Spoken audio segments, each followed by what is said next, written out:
आज अपन फंडामेंटल का जो सेकंड पार्ट है फर्स्ट एड, कुछ तो पार्ट फंडामेंटल फर्स्ट पार्ट में है, जैसे अपन जो हाइजीन वगैरह पढ़ते थे या बेड मेकिंग वगैरह पढ़ते थे या फीडिंग वगैरह जो भी पोजीशन वगैरह पढ़ते थे, ठीक है, वो फर्स्ट पार्ट में था। और सेकंड पार्ट और है जिसके अंदर फर्स्ट एड है। तो फर्स्ट एड अपन ऑनलाइन शुरू करते हैं, ठीक है। तो सबसे पहली बात आती है फर्स्ट एड का इंट्रोडक्शन। फर्स्ट एड आप सभी जानते हैं, फर्स्ट एड का मतलब होता है प्राथमिक सहायता, ठीक है ना। प्राथमिक सहायता, प्राथमिक सहायता कब, ठीक है ना, अपन खड़े हैं और अपन की कोई आगे सहायता कर लेता है तो वो फर्स्ट एड नहीं होती है। फर्स्ट एड की डेफिनेशन के अंदर फर्स्ट एड का मतलब ये होता है कि जब कोई दुर्घटना हो जाती है किसी व्यक्ति के साथ, किसी एक व्यक्ति के साथ जब दुर्घटना हो जाती है तो कोई दूसरा व्यक्ति आकर के उसको अस्थायी चिकित्सकीय सहायता जो देता है उसको अपन बोलते हैं फर्स्ट एड बोलते हैं, ठीक है ना। तो फर्स्ट एड की डेफिनेशन में वापस बताता हूँ। फर्स्ट एड की डेफिनेशन है कि किसी भी व्यक्ति के दुर्घटनाग्रस्त हो जाने पर दिया जाने वाला तुरंत और अस्थायी उपचार, उसको अपन कहते हैं फर्स्ट एड कहते हैं, ठीक है ना। अब दो शब्द आए हैं इसके अंदर, देखो, तुरंत और अस्थायी, यानी उस व्यक्ति के द्वारा वो दिया गया उपचार कैसा होगा, एक तो तुरंत होगा यानी तुरंत देगा, यानी एक्सीडेंट के तुरंत बाद, जैसे मान लो अपन रोड पे जा रहे हैं और एक्सीडेंट हुआ और अपन ने लेकर उसको रोड से लेकर के साइड में ले गए और उसको थोड़ा ठीक ठाक किया, ठीक है। मान लो एक नॉर्मल सी बात है, कोई बाइक से गिर जाता है और अपन ने लेकर उसको खड़ा किया और शरीर को देखा, उसको आराम से बिठाया, ठीक है। और थोड़ी बहुत मान लो अगर पट्टी का सामान है तो मान लो पट्टी वट्टी करी तो वो अपना क्या हो गया, तुरंत किया गया उपचार हो गया, ठीक है ना। और अस्थायी उपचार, और ये उपचार भी कैसा, ऐसा नहीं अपन ने जो पट्टी करी है, अपन ने जो दवाई दी है, अपने जो काम किया उसकी वजह से वो ठीक हो गया यानी स्थायी इलाज हो गया, वो स्थायी इलाज नहीं होता, ठीक है ना। फर्स्ट एड का मतलब होता है कि किसी व्यक्ति के दुर्घटनाग्रस्त हो जाने पर किसी दूसरे व्यक्ति के द्वारा दिया गया तुरंत और अस्थायी उपचार को अपन क्या कहते हैं, फर्स्ट एड कहते हैं, यानी प्राथमिक चिकित्सा कहते हैं, ठीक है ना। तो ये फर्स्ट एड की परिभाषा हो गई। अब दूसरी बात आती है कि फर्स्ट एड जो अपन देते हैं तो फर्स्ट एड के अपने प्रिंसिपल क्या होते हैं, क्या अपने सिद्धांत होते हैं फर्स्ट एड के, कि अपन उनका पालन करके अपन किसी भी व्यक्ति को अच्छे तरीके से जो फर्स्ट एड दे सकते हैं, ठीक है। क्योंकि अपन क्या है, अपन एक मेडिकल स्टाफ है, स्टाफ नर्स है, तो अपन को फर्स्ट एड के बारे में सही तरीके से टेक्निकली जानकारी होना बहुत ज़रूरी है। तो कुछ प्रिंसिपल होते हैं, कुछ सिद्धांत होते हैं, उनका पालन करके अपना जो फर्स्ट एड को अपन बहुत और भी अच्छी तरीके से बना सकते हैं। तो प्रिंसिपल ऑफ फर्स्ट एड, यानी फर्स्ट एड के क्या क्या प्रिंसिपल हैं। तो इसके अंदर पहला प्रिंसिपल है कि away from accident cause and balance, ठीक है ना। अवे, मैं पेशेंट लिख देता हूँ, away patient from accident cause and balance, यानी अपन को क्या करना है, जब भी मान लो कोई एक्सीडेंट हो जाता है, किसी के साथ दुर्घटना हो जाती है, तो अपन को सबसे पहले किस सिद्धांत का पालन करना है कि अपन को पेशेंट को क्या करना है, या एक्सीडेंट जिसका हुआ है उसको अपन क्या करना है कि जो एक्सीडेंट का कारण है और एक्सीडेंट का स्थान है उससे उसको दूर ले जाना है, ठीक है ना। जैसे मान लो कोई रोड पे एक्सीडेंट हो गया या मान लो कहीं आग लग गई, ठीक है, तो उससे ग्रसित व्यक्ति जिसके साथ दुर्घटना हुई है उसको क्या करना है, उस दुर्घटना स्थल से क्या करना है, दूर ले जाना है। और दुर्घटना किस वजह से हुई उसको उससे भी दूर ले जाना है। जैसे मान लो गाड़ी में एक्सीडेंट हो गया, ठीक है, तो उसको गाड़ी में से बाहर निकाल के उस रोड से उसको दूर ले जाना है, ठीक है ना। तो मरीज को क्या करना है कि उसको एक्सीडेंट के जो कारण है और वो जो जगह है उससे तो उसको दूर ले जाना है, नहीं, ठीक है। जब और फिर दूसरा प्रिंसिपल है help to patient without time waste, यानी और उस दुर्घटनाग्रस्त व्यक्ति का अपन को क्या करना है, तुरंत हेल्प करनी है बिना समय खराब किए, ठीक है ना। दूसरा सिद्धांत क्या है कि दुर्घटनाग्रस्त व्यक्ति को जो बिना समय गंवाए या जो अपन को क्या करनी है उसकी सहायता करनी। पहला तो क्या हो गया, अपन उसको घटनास्थल से दूर लेके और कारण से दूर लेके, दूसरा अपन ने क्या किया, बिना समय खराब किए जो अपन उसकी सहायता की, ठीक है, ये दूसरा हो गया। फिर तीसरा क्या है, मेंटेन ABC, ठीक है ना। ABC प्रिंसिपल होता है फर्स्ट एड का हमेशा, ठीक है, कि ABC का आप पालन करेंगे, ठीक है। अब ABC का मतलब, ए का मतलब होता है एयरवे, सबसे पहले उस व्यक्ति का अपन को एयरवे चेक करना है, ठीक है ना। एयरवे का मतलब मुंह और नाक, जहाँ से गैसों का आदान प्रदान होता है उसको कहते हैं अपन एयरवे। तो मान लो रोड पे एक्सीडेंट हुआ, हो सकता है उसके नाक के अंदर चोट लगी, उसको सांस नहीं आ रही है, या मान लो मुँह के अंदर चोट लगी, उसको फिर सांस लेने में दिक्कत हो रही हो, ठीक है, या नाक के अंदर कुछ फंस गया हो, जैसे मान लो डूब जाता है तालाब के अंदर या नदी के अंदर, तो उसका व्यक्ति का क्या होता है, एयरवे बंद होता है। ठीक है, तो सबसे पहले आपको क्या करना है, किसी भी दुर्घटनाग्रस्त व्यक्ति का एयरवे चेक करना है। अगर एयरवे प्रॉपर है, ठीक है, एयरवे आपको चेक करना है। अगर एयरवे ब्लॉक है, कहीं पे बंद है, तो उसको खोलने का प्रयास करना है। ठीक है ना, एयरवे मेंटेन करके फिर दूसरा आता है बी का मतलब था ब्रीथिंग। फिर उसका देखना वो सांस कैसे ले रहा है, सांस ले रहा है या नहीं ले रहा है या कैसे ले रहा है, उसको चेक करना है। ठीक है, फिर तीसरा है सर्कुलेशन। फिर उसका मतलब उसका रक्त का सर्कुलेशन कैसा है, ठीक है, जिसको ब्लड प्रेशर कहते हैं, तो वो अपन तीनों चेक करना है। ब्लड प्रेशर कई बार दुर्घटना स्थल पर अपन चेक नहीं कर पाते, लेकिन फिर भी अपन को सर्कुलेशन देखना है। जैसे मान लो पल्स रेट देख ली, ठीक है, तो वो इससे क्या होता है, सर्कुलेशन चेक हो जाता है। तो इन ABC का है जो अपन को पालन करना है। ठीक है ना, पहले दूर ले गए, बिना समय खराब किए उसकी मदद की। ठीक है, मदद की मतलब उसको दूर लेके जाने की वो मदद। ठीक है, फिर तीसरा अपन ने क्या किया, एयरवे चेक किया, दूसरा ब्रीथिंग चेक किया, फिर सर्कुलेशन चेक किया। अगर ये तीनों प्रॉपर सही है, ठीक है, तो तीनों अगर सही है तो अपन को क्या करना है उसकी, ठीक है ना, तीनों प्रॉपर सही है तो ये अपन ने देख लिया। उसके बाद में help in shock and unconsciousness.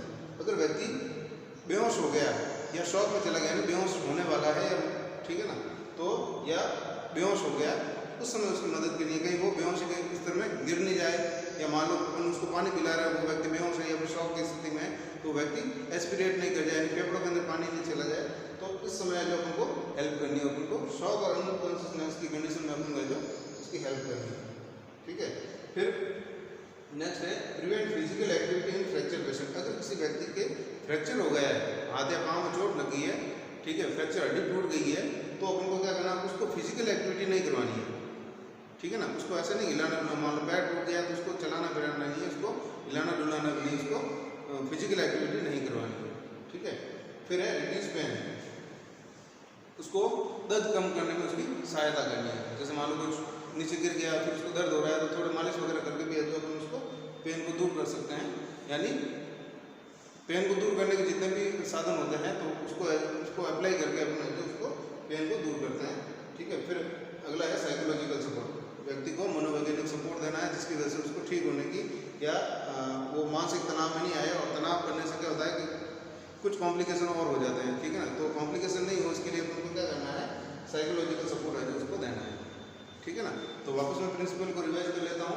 Principle of first aid, इसके अंदर पहला क्या है, away from accident cause and place, यानी पेशेंट को दुर्घटना स्थल और दुर्घटना के कारण से दूर ले जाना है। फिर बिना समय खराब किए उसको हेल्प करनी है। फिर तीसरा क्या करना है, मेंटेन एबीसी को मेंटेन करना है, एयरवे, ब्रीथिंग और सर्कुलेशन को मेंटेन करना है। फिर help in shock and unconsciousness, व्यक्ति बेहोश है या फिर बेहोश होने वाला होता है या ब्लड प्रेशर कम होता है, उस कंडीशन को शॉक कहते हैं। उस कंडीशन के व्यक्ति के अंदर उसको चेता नहीं रहता है या अचेत रहता है, कॉन्शियस नहीं रहता है, तो क्या होता है, व्यक्ति को नुकसान हो सकता है। इसलिए अपन को क्या करना है, उसकी सहायता करनी है। फिर prevent physical activity in fracture patient, जो व्यक्ति को फ्रैक्चर वाला व्यक्ति होता है, तो उसके जो उनको फिजिकल एक्टिविटी को कम करना है। फिर रिड्यूस पेन, दर्द को कम करने के उपाय करने हैं, और साइकोलॉजिकल सपोर्ट करना है। ये तो है प्रिंसिपल ऑफ फर्स्ट एड। ठीक है ना, यानी इन नियमों का पालन करके अपन जो फर्स्ट एड को अपन जो एक हाई लेवल तक अपन लेके जा सकते हैं। ठीक है ना, तो ये अपना प्रिंसिपल ऑफ फर्स्ट एड हो गए। और सेकंड बात आती है स्टेप्स ऑफ फर्स्ट एड, यानी अपन कौन कौन से स्टेप है जो फर्स्ट एड देते समय है जो अपन उसको पालन करते हैं।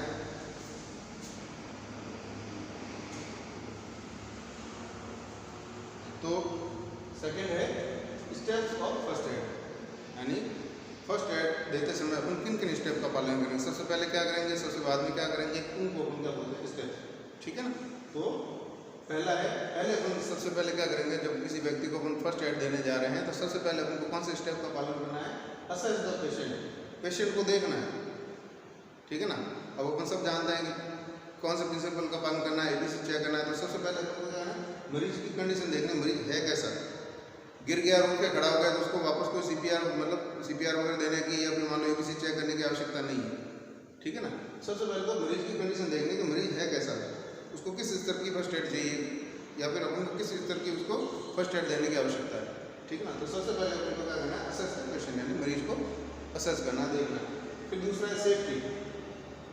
फिर अपन फर्स्ट एड दे रहे हैं तो सेफ्टी मरीज की भी होनी चाहिए और अपनी भी सेफ्टी होनी चाहिए।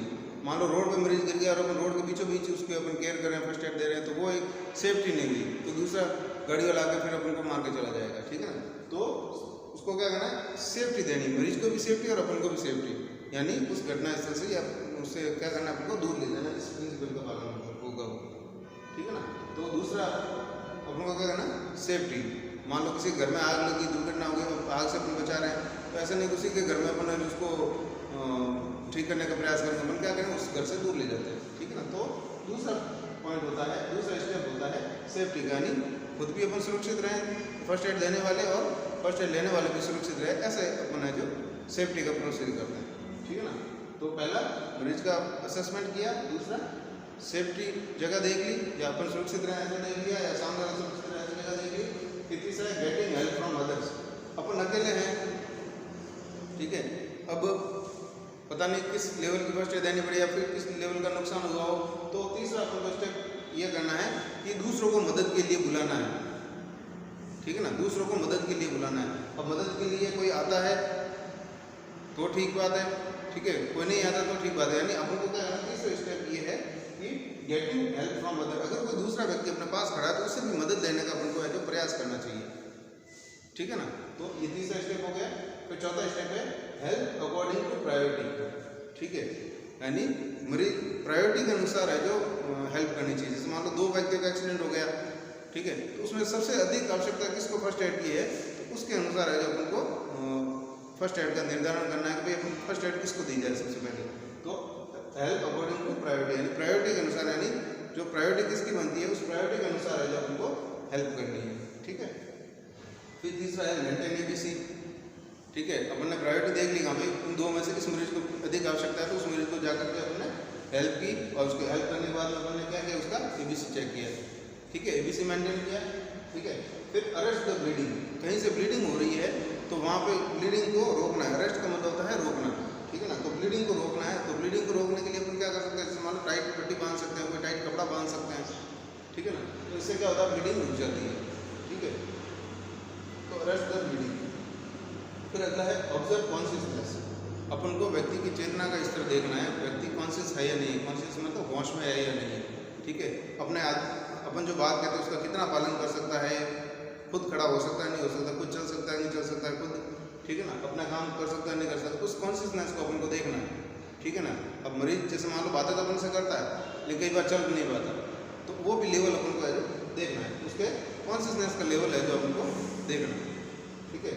फिर लास्ट है प्रोवाइड इमीडिएट मेडिकल हेल्प, और उसको तुरंत जल्दी से जल्दी अपन को है जो हॉस्पिटल ले जाने की व्यवस्था करनी चाहिए, यानी मेडिकल हेल्प, यानी चिकित्सकीय जो हेल्प होती है, जो हॉस्पिटल की हेल्प होती है, उसको है जो तुरंत दिलाने की व्यवस्था करनी चाहिए, तुरंत दिलाने का प्रयास करना चाहिए, ठीक है ना। तो सबसे पहला स्टेप कौन सा हो गया, मरीज को देखा, सुरक्षित स्थान पे अपन खुद भी गए और उसको भी लेके गए, और दूसरों को मदद के लिए बुलाया, ठीक है, या बुलाया या फिर दूसरों की मदद दी, अगर कोई पास में है तो दूसरों की मदद दी, नहीं है तो मदद के लिए बुलाया, ठीक है। फिर चौथा अपन क्या करेंगे कि अगर एक से अधिक मरीज है तो प्रायोरिटी के अनुसार अपन ने तय किया कि सबसे पहले किस मरीज को फर्स्ट एड देनी है, बाद में उस मरीज का एबीसी चेक किया, उसके बाद में कहीं से ब्लीडिंग हो रही है तो ब्लीडिंग को टाइट कपड़े से बांध करके रोका, और फिर ऑब्जर्व कॉन्शियसनेस, व्यक्ति का चेतना स्तर कितना है, व्यक्ति कितना कॉन्शियस है वो चेक किया, उसके बाद में उसको हॉस्पिटल में ले जाने के लिए कोई व्यवस्था की, ठीक है ना। तो अपने हॉस्पिटल या मेडिकल हेल्प के लिए अपन उसको लेके जा सकें, ऐसे अपन ने कोई व्यवस्था की, ठीक है ना। तो ये जो है जो स्टेप्स ऑफ फर्स्ट एड है, और ये थे प्रिंसिपल ऑफ फर्स्ट एड, ठीक है। फर्स्ट एड की डेफिनेशन क्या होगी कि किसी दुर्घटनाग्रस्त व्यक्ति को दूसरे व्यक्ति द्वारा दिया गया तुरंत और अस्थायी उपचार, उसको अपन क्या कहते हैं, फर्स्ट एड कहते हैं, ठीक है ना। डेफिनेशन के अंदर 2 पॉइंट है, तुरंत दिया जाने वाला और अस्थायी दिया जाने वाला उपचार, उसको अपन क्या कहते हैं, फर्स्ट एड कहते हैं। फर्स्ट एड के प्रिंसिपल थे और ये फर्स्ट एड के स्टेप्स थे, ठीक है ना। तो ये फर्स्ट एड के बारे में है, नोट्स मैं आपको लिख करके व्हाट्सअप कर दूंगा अपने ग्रुप में, ठीक है। कल अपन नेक्स्ट स्टेप पढ़ेंगे बर्न, यानी जो जला हुआ व्यक्ति होता है, ठीक है। Okay, thank you.